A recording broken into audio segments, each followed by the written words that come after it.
2025ನೇ ವರ್ಷ ಮುಗೀತು. ಆದ್ರೆ ನೀವು ಮಾಡ್ಬೇಕಾಗಿರೋ ಒಂದ್ ಕೆಲಸ ಇನ್ನೂ ಬಾಕಿ ಇದೆ. ಏನಪ್ಪಾ ಆ ಕೆಲಸ ಅಂತೀರಾ? ತುಂಬಾ ಸಿಂಪಲ್ ಕೆಲಸ. ಅದು ಒಂದು ಥ್ಯಾಂಕ್ಸ್ ಹೇಳೋ ಕೆಲಸ.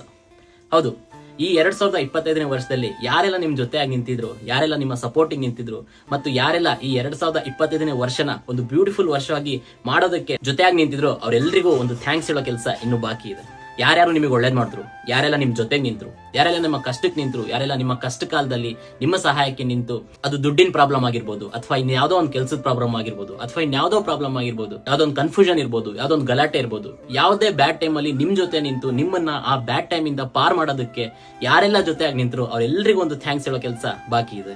ಅದು ನಿಮ್ಮ ಫ್ರೆಂಡ್ಸ್ ಗಳಾಗಿರ್ಬೋದು, ನಿಮ್ಮ ಫ್ಯಾಮಿಲೀಸ್ ಆಗಿರ್ಬೋದು, ನಿಮ್ಮ ಬ್ರದರ್ಸ್ ಆಗಿರ್ಬೋದು, ಸಿಸ್ಟರ್ಸ್ ಆಗಿರ್ಬೋದು, ಕಸಿನ್ಸ್ ಆಗಿರ್ಬೋದು, ಅಥವಾ ಲೈಫ್ ಪಾರ್ಟ್ನರ್ಸೇ ಆಗಿರ್ಬೋದು, ಹಸ್ಬೆಂಡ್ಗೆ ವೈಫ್ ಮಾಡಿರುವಂತ ಸಪೋರ್ಟ್ ಆಗಿರ್ಬೋದು, ಅಥವಾ ವೈಫ್ಗೆ ಹಸ್ಬೆಂಡ್ ಮಾಡಿರುವಂತ ಸಪೋರ್ಟ್ ಆಗಿರ್ಬೋದು, ನಿಮಗೆ ವಿದ್ಯೆ ಹೇಳ್ಕೊಟ್ಟಂತಹ ಗುರುಗಳಾಗಿರ್ಬೋದು, ಅಥವಾ ನಿಮಗೆ ದಾರಿ ತೋರಿಸಿರುವಂತಹ ಮೆಂಟರ್ಸ್ ಆಗಿರ್ಬೋದು, ಗೈಡ್ಸ್ ಆಗಿರ್ಬೋದು, ಕೋಚ್ ಆಗಿರ್ಬೋದು. ಅಷ್ಟೇ ಅಲ್ಲ, ನಿಮ್ಮ ಕಂಟೆಂಟ್ ಗಳನ್ನ ಇಷ್ಟಪಟ್ಟು ಸಪೋರ್ಟ್ ಮಾಡಿರುವಂತಹ ನಿಮ್ಮ ಫಾಲೋವರ್ಸ್ ಗಳಾಗಿರ್ಬೋದು, ಇನ್ನು ಹಲವಾರಷ್ಟು ಜನ. ಈ ಎಲ್ಲರಿಗೂ ಒಂದು ಥ್ಯಾಂಕ್ಸ್ ಹೇಳೋ ಕೆಲಸ ಬಾಕಿ ಇದೆ. ಹೌದು, ಈಗಲೇ ಅವರೆಲ್ಲರಿಗೂ ಒಂದು ಥ್ಯಾಂಕ್ಸ್ ಹೇಳಿ. ಅವರಿಗೆಲ್ಲ ಒಂದು ಪರ್ಸನಲ್ ಮೆಸೇಜ್ ಹಾಕಿ ಥ್ಯಾಂಕ್ಸ್ ಹೇಳಿ ಅವ್ರಿಗೆ ಈ 2025ನೇ ವರ್ಷದಲ್ಲಿ ನಮ್ ಜೊತೆಯಾಗಿ ನಿಂತಿದ್ದಕ್ಕೆ, ನನಗೆ ಸಪೋರ್ಟ್ ಮಾಡಿದ್ದಕ್ಕೆ, ನನ್ನ ಈ 2025ನೇ ವರ್ಷನ ಈಸಿ ಮಾಡಿದ್ದಕ್ಕೆ ನಿಮಗೆ ಒಂದು ಥ್ಯಾಂಕ್ಸ್ ಅಂತ ಹೇಳಿ ಮತ್ತು ಈ ವಿಡಿಯೋನ ಅವರಿಗೆ ಫಾರ್ವರ್ಡ್ ಮಾಡೋ ಮೂಲಕ ಥ್ಯಾಂಕ್ಸ್ ಹೇಳಿ. ಸೊ ಈ ವಿಡಿಯೋ ಇಷ್ಟ ಆಗಿದ್ರೆ ನಿಮ್ಮೆಲ್ಲ ಫ್ರೆಂಡ್ಸ್ ಗಳಿಗೂ ಶೇರ್ ಮಾಡಿ, ಮತ್ತು ಕಂಟೆಂಟ್ ಇಷ್ಟ ಆಗಿದ್ರೆ ಮತ್ತು ಇಂತಹ ಇನ್ನಷ್ಟು ಕಂಟೆಂಟ್ ಗಳಿಗೋಸ್ಕರ ನನ್ನ ಫಾಲೋ ಮಾಡೋದನ್ನ ಮಾತ್ರ ಮರಿಬೇಡಿ ಅಂತ ಹೇಳ್ತಾ ಥ್ಯಾಂಕ್ ಯು.